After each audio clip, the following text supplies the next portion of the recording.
Alors, le borderline silencieux, c'est quoi? C'est tout simplement une manière différente de manifester le trouble borderline qui ne correspond pas au profil typique. En fait, les borderline silencieux vont se scinder en deux parties distinctes.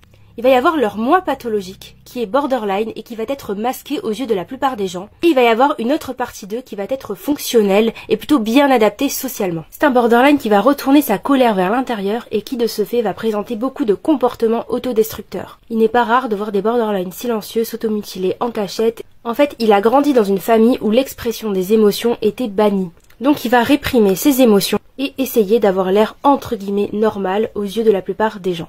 C'est des gens qui vont présenter une très grande honte de soi et beaucoup de symptômes de culpabilité. Ils vont avoir tendance à se blâmer pour tout et n'importe quoi. Quand un problème arrive comme un conflit par exemple, ils vont avoir tendance à penser que c'est leur faute. C'est des gens qui vont fréquemment avoir tendance à faire plaisir aux autres et à ne pas savoir dire non. Car ils ont une peur de l'abandon et du rejet qui est telle qu'ils ne vont pas savoir s'affirmer et dire non. Ils ont peur d'être seuls, mais paradoxalement, ils ne vont pas s'attacher à la plupart des gens. Ils vont manifester de manière exacerbée les symptômes silencieux du trouble borderline, comme par exemple le vide chronique, les perturbations identitaires, ainsi que la dissociation et la paranoïa. C'est des personnes qui peuvent vraiment se sentir vides tout le temps et avoir de grandes périodes de déréalisation. Ils vont aussi être très enclins à la dépression et aux troubles anxieux. Ils vont souvent avoir un trouble anxieux généralisé, des problèmes d'attaque de panique et de phobie sociale. En effet, l'anxiété sociale est souvent très présente chez eux.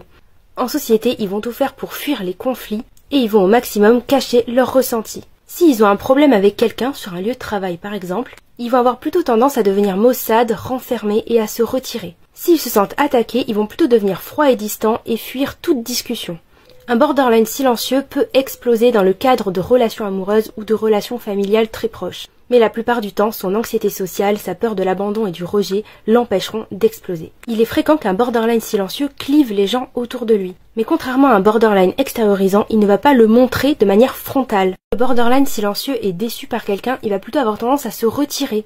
Et si la personne vient l'aborder, il peut même répondre de manière très cordiale. C'est d'ailleurs pour ça que ces relations peuvent durer plus longtemps. Un borderline silencieux est souvent en hypervigilance, c'est-à-dire qu'il va souvent capter tout ce qui se passe autour de lui.